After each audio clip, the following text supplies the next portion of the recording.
I really want to talk with you about giving. Specifically as a Jesus follower, I find, and this is in friends even in the church, but even outside the church, who giving is just a hard thing. Jesus talks about it a lot. You shared, honestly, that was awesome, even hearing about that being such a pivotal moment for that person. Again, whether I'm a banker, a teacher, a nurse, kind of even picturing yourself several years ago, advice on how to give, maybe even specifically as a Jesus follower, what were your hang-ups?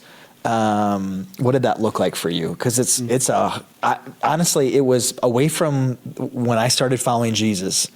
For me, when I started to give, it was the second pivotal moment in my life because it was such a big deal for me. Obviously the main thing, if you're not giving to your local church, you're doing it wrong. That's the first thing. You should write a check to local church every month, whatever Jesus leads you to do. And then after that, I think it's kind of a calling of where do you feel called to give, and what issues has Christ put on your heart, and what people have Christ put on your heart. And sometimes it's a person in need, sometimes it's an organization or a nonprofit, and really kind of start that way. When you become a name in the community, then it's a whole different thing, because you're on every nonprofit's radar. There are probably 3,000 registered nonprofits in town. Maybe of those 300 have more than one employee.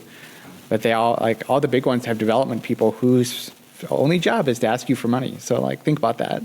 I can see why it becomes a source of not joy for people.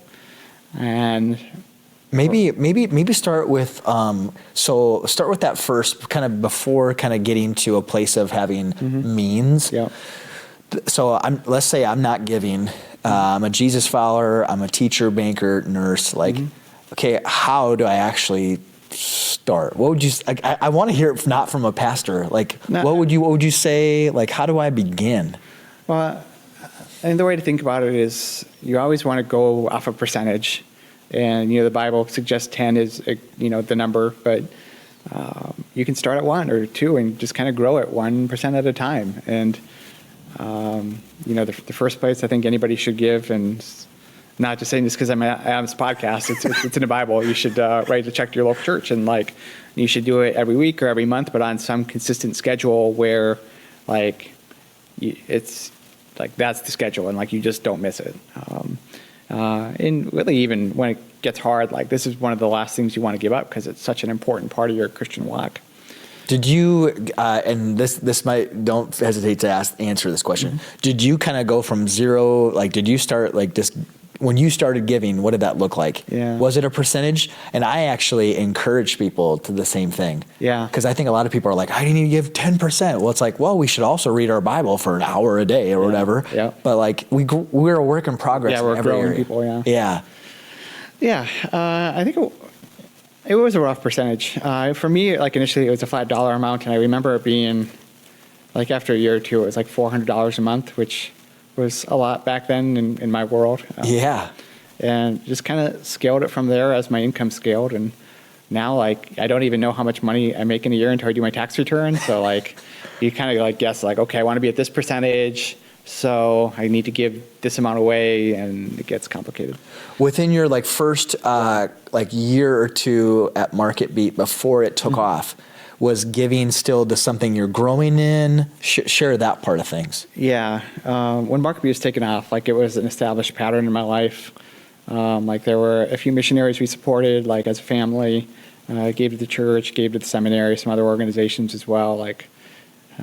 Have been always a big fan of our friend Tom Henderson and his work, and supported him for a long time. So it was a pretty established habit by then, and kind of had made a giving budget every year. Wife and I talked it over, and kind of that's what we stuck with. And then had some extra money for well, we know stuff's going to come up, but we don't know what it is yet. So maybe 20% of the giving budget is kind of unspecified for things that come up throughout the year. That's so awesome. At that point, kind of pre MarketBeat taking off, was there any hard things when it came to giving, of stuff like, man, this is why people become jaded. This is why anything before kind of it taking off that you walk through. Yeah. So one thing that I kind of experienced, this was probably 10 years ago now, maybe not quite, maybe 10 to 8. Like there was a missionary we were supporting, and we only ever heard from them when they wanted money. And that was just not a great experience. So we ultimately stopped giving to them because it just felt like the heart wasn't right. Like we were a check to them and not a relationship. Yeah. So we just said, okay, I think we're going to be done doing this, and that's just how it had to be. Because if you're not a cheerful giver, you're doing it wrong. And if you're not able to give cheerfully, like maybe you don't give until you can give cheerfully. That's so good, man. Okay, so now like as MarketBeat has taken off, even whether I'm a lawyer, a small business owner that's just had some success, advice when it comes to for that person giving. Like it's like, okay, I'm already faithfully giving to my church. How do I do this in a way where I'm not angry, where I feel like I'm being asked constantly and I don't know what to say yes or no to? Like, I got a team of 5 people, and yes, I have success, but I'm struggling with what to do, because that is the person that's coming to me saying, hey, Adam, I'm not sure what to do with this. Yeah, the thing that I kind of come back to is, like, Jesus says the poor will always be with us, that the need is unlimited, right? I've never met a nonprofit that says they have enough money and don't need more. You've had the same thing. So I think it's okay to not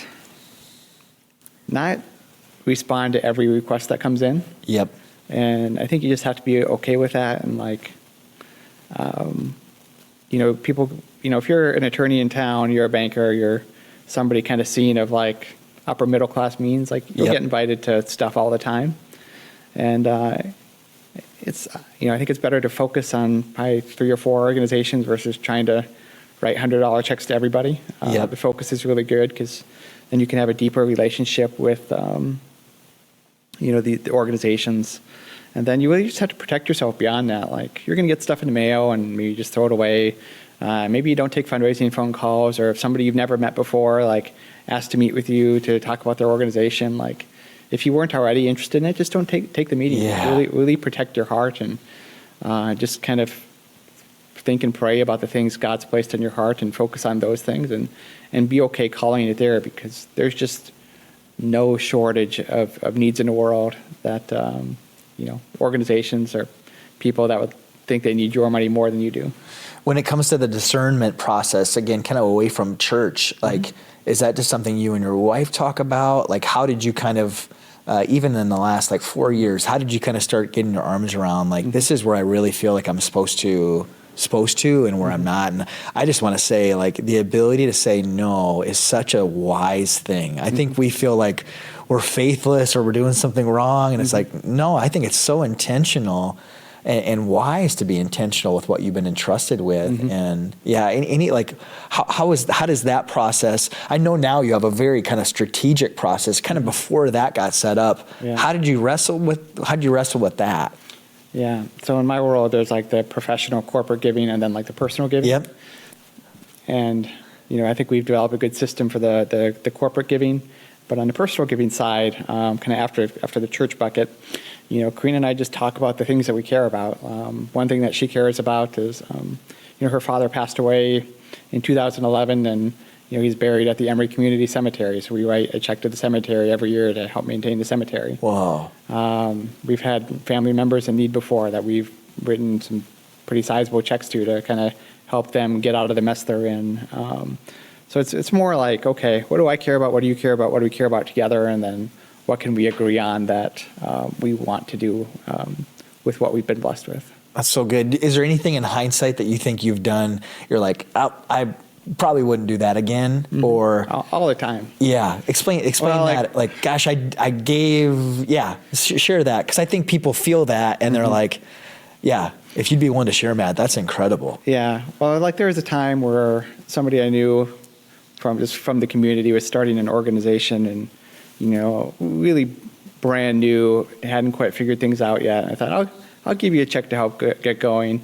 And what I learned was that person didn't actually have like a registered nonprofit. They weren't a 501c3. And that was, surprising when I found that out. And I also found out that person was kind of using my name to go raise money, and I hadn't given them permission to do that. So you're gonna make mistakes in giving, and you just got to be okay with that. Like, you just get smarter for the next time. And hey crew, it's Adam from The Conversation. I'm so glad that you've tuned in to this episode. If you haven't done so yet, make sure you go and click the subscribe button, whether it's on YouTube, Apple Podcasts, Spotify, or on Pando, so you don't miss a single episode of The Conversation. Also, I need to give a huge shout out to these partners. These partners help make this episode of The Conversation possible. They're organizations that I know and trust that I want you to know about as well. Have a great rest of your day.